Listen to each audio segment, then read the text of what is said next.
कक्षा 10 मा अध्ययनरत सम्पूर्ण विद्यार्थी साथी मित्रहरूमा TFM by Ashok Kumar Mandal YouTube च्यानलमा हार्दिक अभिनन्दन र स्वागत साथीहरू।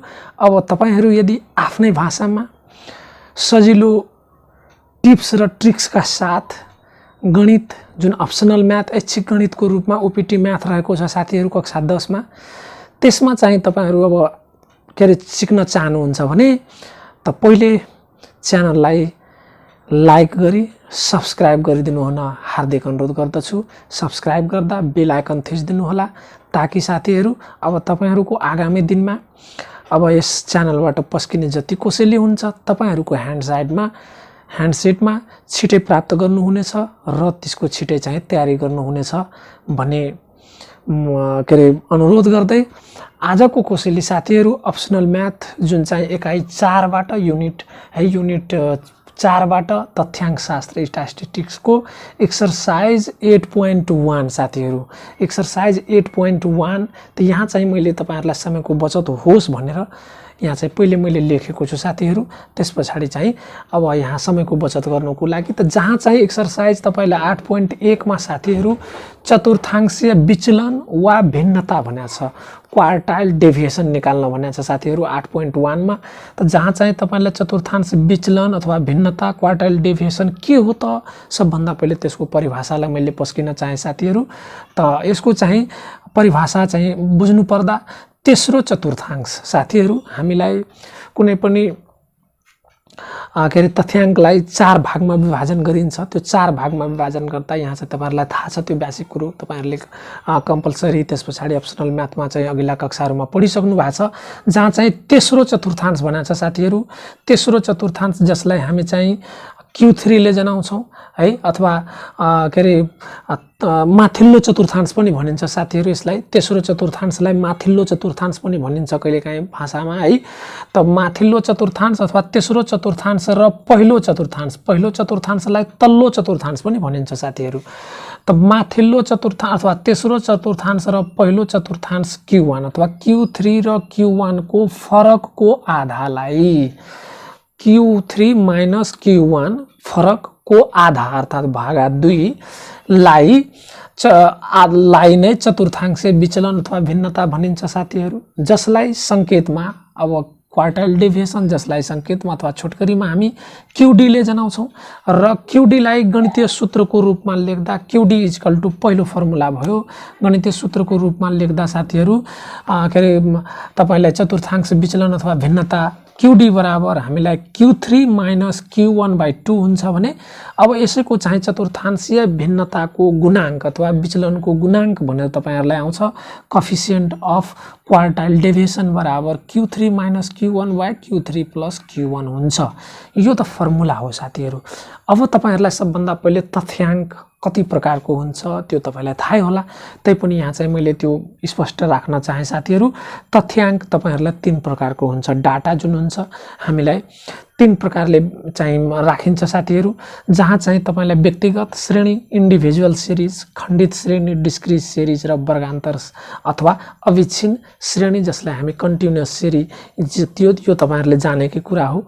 अब तैपनि मैले यहाँ चाहिँ तपाईहरुलाई स्पष्ट होस् भनेर अब यो व्यक्तिगत श्रेणी अब उदाहरणको लागि साथीहरू व्यक्तिगत श्रेणी अर्थात एउटा मान एक जनाको लागि अर्थात एउटा मान मात्रै हुन्छ अर्थात एक जनाको लागि साथीहरू 10 15 20 25 सिंगल छ। यस्तो डाटालाई हामी व्यक्तिगत श्रेणी भन्छौं। त्यसपछि खण्डित श्रेणी एउटा मान धेरै जनाको लागि, मानौ यहाँ तपाईलाई एउटा मान 2 छ त कति जनाको लागि त यो f भनेको फ्रिक्वेन्सी भनेको संख्या। अब कति जनाको लागि त 3 जनाको लागि। अब 4 छ, 4 2 जनाको लागि, त्यस्तै 6 5 जनाको लागि। यसरी तपाईलाई खण्डित श्रेणीमा के हुन्छ एउटा मान धेरै जनाको लागि हुन्छ भने अब वर्गान्तर श्रेणी तपाईहरुलाई थाहा छ साथीहरू तल्लो सीमा माथिल्लो सीमा अर्थात तल्लो सीमा जसरी 0 देखि 10 10 देखि 20 20 देखि 30 यो त हामी कम्पल्सरी म्याथमा पनि कति चोटी पढिसकेका छौं साथीहरू। त जहाँ चाहिँ तपाईलाई यो तल्लो सीमा र माथिल्लो सीमा तपाईलाई सीमाबद्ध गरिएको हुन्छ र फ्रिक्वेन्सी चाहिँ त्यसै भित्र त्यसको चाहिँ बारम्बारता के हुन्छ त त्यही श्रेणी श्रेणीभित्रका अङ्कहरूलाई यदि लिन्छ भने, मानहरूलाई लिन्छ भने त्यस्तोलाई हामी के भन्छौँ त वर्गान्तर अथवा अविच्छिन्न श्रेणी भन्छौँ साथीहरू। त अब यहाँ तपाईलाई हामीलाई चतुर्थांशे विचलन अथवा भिन्नता निकाल्नको लागि, क्वार्टाइल डिभिएसन निकाल्नको लागि तेस्रो चतुर्थांश Q3 र Q1 पहिलो चतुर्थांश चाहिएको छ साथीहरू। त अब पहिलो चतुर्थांश व्यक्तिगत श्रेणी र खण्डित श्रेणीको लागि तपाईहरुले ओपीटी म्याथमै चाहिँ है ऐच्छिक गणितमै तपाईलाई कक्षा 9 मा पढिसकेको कुरा हो साथीहरू। तैपनि यहाँ चाहिँ तपाईलाई एउटा उदाहरण गरेर म चाहिँ तपाईलाई यहाँ क्वार्टाइल डिभिएसन निकाल्न सिकाउने छु साथीहरू। त जहाँ चाहिँ व्यक्तिगत श्रेणीको लागि Q1 = n+1/4 औं पद अथवा मान हुन्छ भने तेस्रो चतुर्थांशमा Q3 = 3n+1/4 औं पद अथवा मान यो तपाईलाई थाहै छ। खण्डित श्रेणीमा पनि सेम हुन्छ साथीहरू। सूत्र हामीलाई Q1 = n+1/4 औं पद अथवा मान, Q3 = 3n+1/4 औं पद अथवा मान। त यो हामीलाई सेम रहन्छ व्यक्तिगत र खण्डित श्रेणीको लागि। पहिलो चतुर्थांश र तेस्रो चतुर्थांश सेमै रहन्छ भने अब यहाँ चाहिँ वर्गान्तर श्रेणीमा साथीहरू त्यस पहिलो चतुर्थांश निकाल्नको लागि अब l + n/4 - cf/f * I अथवा h हामी कम्पलसरी म्याथमा पनि यो पढ्नु हुनेछ। र अब यो वर्गान्तर श्रेणीमा यो चाहिँ साथीहरू त्यस्तै Q3 = l + 3n/4 - cf/f * I अथवा h भनेको छ साथीहरू। त यसको चाहिँ तपाईहरुलाई यो l के हो, cf के हो, त यहाँ चाहिँ तपाईहरुलाई म एउटा व्यक्तिगत श्रेणीको, एउटा खण्डित श्रेणीको र एउटा वर्गान्तर श्रेणीको उदाहरण तपाईहरुको माझमा पेश साथीहरू। अब चतुर्थांशे विचलन र यसको गुणांक हामीलाई पत्ता लगाउनु छ, जुन चाहिँ एक्सरसाइज 8.1 को तपाईहरुलाई एकाइ 4 को तपाईलाई क्वेशन नम्बर 3 को ए चाहिँ यहाँ तपाईहरुलाई प्रस्तुत किए। यो तपाईहरुको कोर्स कन्टेन्टमा दिएको छ। त यसलाई चाहिँ तपाईहरुलाई लिए साथीहरू। त यो जुन तथ्याङ्क दिएको छ यो वर्गान्तर श्रेणी हो हामीलाई। किन वर्गान्तर श्रेणी हो? किनभने यहाँ चाहिँ तल्लो सीमा र माथिल्लो सीमा तोक दिएको छ 20, 30 यसको बीचमा पर्ने अंक भनेको छ साथीहरू विद्यार्थी संख्या। त यसमा चाहिँ सोलुसन गर्दा साथीहरू सबभन्दा पहिले तपाईहरुलाई यहाँ ध्यान दिनुपर्ने कुरा के छ भने तपाईहरुलाई यहाँ चाहिँ साथीहरू अब मानव चतुर्थांश विचलन निकाल्नु छ। त यसको लागि हामीलाई के चाहियो त QD = तपाईलाई फर्मुला के छ त हामीलाई QD जुन साथीहरू हो त यो तपाईहरुलाई थाहा छ। QD = हामीलाई के चाहियो त Q3 - Q1/2 चाहियो साथीहरू। त यो हाम्रो चाहिँ क्वार्टाइल डेभिएसन चतुर्थांशीय भिन्नताको लागि हामी विचलनको लागि साथीलाई अथवा भिन्नताको लागि हामीलाई त्यो फर्मुला चाहिएको छ साथीहरू। अब यो फर्मुला चाहिएको त Q3 चाहिएको छ भने अब वर्गान्तर श्रेणीको लागि सूत्र केमा मैले अगाडि नै पस्किसकेकै छु साथीहरू। त यसको सोलुसनतिर म जाँदै छु। त सोलुसनमा प्राप्ताङ्क भनेको छ x लेख्दियौ यसलाई, अनि विद्यार्थी संख्या f लेख्दियौ साथीहरू। त्यसपछि अब हामीलाई यहाँ के छ त cf चाहिएको छ साथीहरू। यसलाई हामी cf लेख्छौं। त जहाँ चाहिँ तपाईहरुलाई प्राप्ताङ्क भनेको छ 20 देखि 30, 30 देखि 40, 40 देखि 50, 50 देखि 60, 60 देखि 70, 70 देखि 80 भनेको छ साथीहरू है। 70 देखि 80 सम्म दिएको छ। जहाँ चाहिँ f भनेको तपाईलाई 5, 15, 10, 8, 6 अनि 2 रहेको छ। त्यसपछि साथीहरू हेरौं अब cf चाहिएको छ। त cf भनेको के त हामीलाई त cf भनेको f को फ्रिक्वेन्सीको चाहिँ योग। 5 ले जोडियौं, 5 ले 15 लाई 20, 20 ले 10 लाई 30, 30 ले 8 लाई 38, 38 ले 8 लाई 44, 44 ले 2 लाई 46। त यो हाम्रो आयो तपाईलाई के त 46। त साथीहरू यो चाहिँ हाम्रो सोलुसन हामी निकाल्दै छौं। त देयरफोर हामीलाई के आयो त यहाँ n = कति आयो त योग हो साथीहरू त 46 आयो। त सबभन्दा पहिले अब हामीलाई Q1 चाहिएको छ साथीहरू। त Q1 सबभन्दा पहिले यहाँ श्रेणी छ। त Q1 पर्ने पहिले श्रेणी निकाल्छौं है। त Q1 पर्ने श्रेणी पहिले पत्ता लगाउँछौं साथीहरू। त Q1 पर्ने श्रेणी भनेको यहाँ के हो त n/4 औं पद है। औं पद साथीहरू अब औं पद निकाल्नको लागि तपाईलाई यहाँ चाहिँ के चाहियो त n/4 औं। त 46 बट्टे तपाईलाई 4 भयो। 4 ले चाहिँ हामीलाई 4 एका 4 4 एका 4 4 पंचे 20 11.5 भनेको छ साथीहरु। त 11 त यहाँ त हामीसँग छैन CF, त 11 भन्दा ठुलो लिनु पर्यो। त 11 भन्दा ठुलो भनेको हाम्रो 20 हो। त 20 को चाहिँ सामने साथीहरु त्यसरी हेर्नु हो भने त देयरफोर तपाईलाई Q1 पर्ने श्रेणी इक्वल्स कति आयो त हामीलाई 30 देखि 40 हो साथीहरु। 30 देखि 40 आइसकेपछि त देयरफोर हामीलाई अब चाहिँ फर्मुला के छ त L। त L भनेको साथीहरु के हो त Q1 पर्ने अथवा तपाईलाई वर्गान्तर पर्ने जुन श्रेणी हुन्छ त्यसको चाहिँ के त तल्लो सीमा हाम्रो यहाँ 30 छ। त 30 लियौं। त्यसपछि साथीहरु हामीलाई के चाहिएको छ CF चाहिएको छ। फर्मुला चाहिँ बाइ हर्ट गर्नु होला, दिलमा बसाएर ओठमा सजाउनु छ, किनभने बिना फर्मुलाको चाबी खुल्दैन साथीहरु। त्यसैले यो चाबी चाहिँ गुमाउनु भएन, यो तपाईहरुलाई दिमागमा हुनुपर्छ। त CF भनेको के त CF भनेको तपाईलाई वर्गान्तर श्रेणीको सञ्चित माथिल्लो अर्थात माथिल्लो सञ्चित बारम्बारता त यहाँ हाम्रो कति छ 5 छ साथीहरु। अनि F भनेको के त वर्गान्तर श्रेणीको बारम्बारता त यहाँ हामीलाई 15 छ। त यो 15 हामी लिदै छौं। अनि I अथवा H साथीहरु I ले जनाउनुस् अथवा H ले जनाउनुस्। त वर्गान्तर श्रेणीको फरक अर्थात ठूलो मानबाट सानो त 40 बाट 30 घटाउनु भयो भने त 10 को फरक पाउनुहुन्छ। यो हाम्रो आयो। त देयरफोर साथीहरु अब चाहिँ Q1 बराबर फर्मुला छ हामीलाई L plus N/4 minus CF by F into I अथवा H। त यसलाई चाहिँ म यहाँ लगे साथीहरु। त यसमा चाहिँ तपाईहरुलाई के आयो त Q1 equals L भनेको हामीलाई 30 निस्केको छ।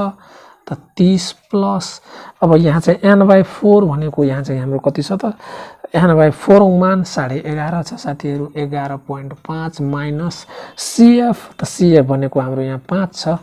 त 5 निस्क्यो बाइ F। F भनेको हाम्रो 15 छ। 15 into 10। त्यसरी क्याल्कुलेसन गर्दा साथीहरु 30 प्लस यसको अर्थात यसलाई योग गर्दा हामीले 34.33 पाउँछौं। यो चाहिँ Q1 साथीहरु। अब फेरि के चाहिएको छ Q3 चाहिएको छ। त त्यस्तै अब Q3 पर्ने श्रेणी पहिले आइटम श्रेणी साथीहरु कुन श्रेणीमा Q3 छ त यसमा के हुन्छ त हामीलाई 3n/4 औं पद। त साथीहरु यहाँ चाहिँ 3 into n/4 भनेको हाम्रो कति हो त 11.5 हो औं पद हो। 11.5 ले गुणन गर्दियौं। त्यसरी चाहिँ हामीलाई कति भयो त 5 तिया 15 3 एका 3 अनि तपाईलाई 3 एका 3 1 4 अनि 3 34.5 भयो साथीहरु। त यहाँ 34.5 हामीलाई यहाँ छैन साथीहरु। तब 34औं पद भन्या छ। त यो हामी कहाँ हेर्छौं त सञ्चित बारम्बारतामा हेर्छौं CF मा हेर्छौं। त CF मा 34 यहाँ छैन साथीहरु। त यहाँ हाम्रो के छ त 38 छ। त 38 को चाहिँ के त वर्गान्तर श्रेणी त्यसको चाहिँ हामीलाई के भइहाल्यो त देयरफोर चाहिँ तपाईलाई Q3 पर्ने श्रेणी चाहिँ के भयो त यहाँ चाहिँ 38 को चाहिँ प्राप्तांक अर्थात तपाईलाई श्रेणी अन्तर इन्टरभल 50 देखि 60 भयो साथीहरु। त देयरफोर अब Q3 को लागि L बराबर तपाईलाई कति भयो 50 CF भनेको वर्गान्तर पर अथवा यहाँ चाहिँ Q3 पर्ने श्रेणीको सानो मान त सानो हाम्रो 30 छ साथीहरु। यहाँ कसको लागि त Q3 को लागि 30 अनि F भनेको जुन चाहिँ श्रेणी पर्या छ Q3 पर्ने श्रेणी छ त्यसको बारम्बारता त बारम्बारता हाम्रो कति छ 8 छ। 8 लेखौं। अनि I भनेको के त दुईटैको डिफरेन्स त अथवा तपाईलाई के रे 60 बाट 50 घटायो भने हामी 10 पाउँछौं। त देयरफोर साथीहरु अब Q3 तेस्रो चतुर्थांश निकाल्नु छ। त फर्मुला हामीलाई के छ त Q3 equals L plus 3n/4 minus CF by F into I। त साथीहरु त L भनेको हाम्रो यहाँ चाहिँ हामीले 50 निकालेका छौं जोड।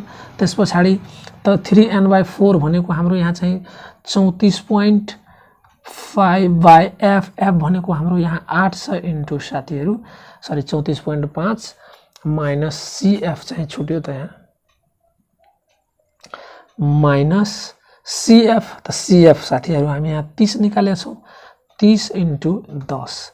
त यसको क्याल्कुलेसन गर्दा 50 प्लस यहाँ चाहिँ हामीलाई साथीहरु 5.62 त्यसरी जोड्दा चाहिँ 55.62 पाउनुहुन्छ Q3 साथीहरु। यहाँसम्म पुगिसकेपछि अब हामीलाई के चाहियो त चतुर्थांशीय भिन्नता चाहियो साथीहरु। चतुर्थांशीय भिन्नता क्वार्टाइल डेभिएसन Q3 त देयरफोर अब चाहिँ हामी के गर्छौं चतुर्थांशीय भिन्नता निकाल्नु छ साथीहरु।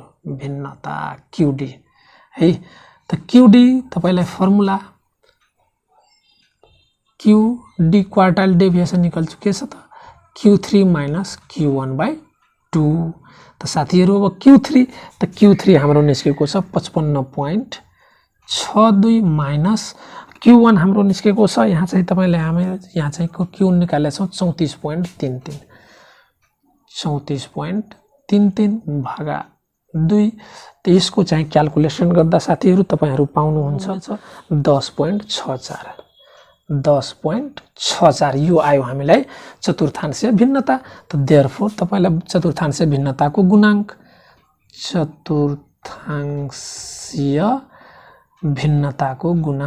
अर्थात विचलन है साथीहरु एउटै चीज हो को गुणांक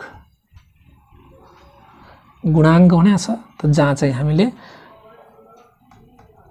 कोएफिसिएन्ट अफ QD त के छ त हामीलाई Q3 - Q1/Q3 प्लस Q1 अर्थात साथीहरु हामीलाई Q3 - Q1 भनेको 21.2 न आयो बाइ अब Q3 भनेको हामीलाई 55.62 माइनस 34.33 पाउनुहुन्छ।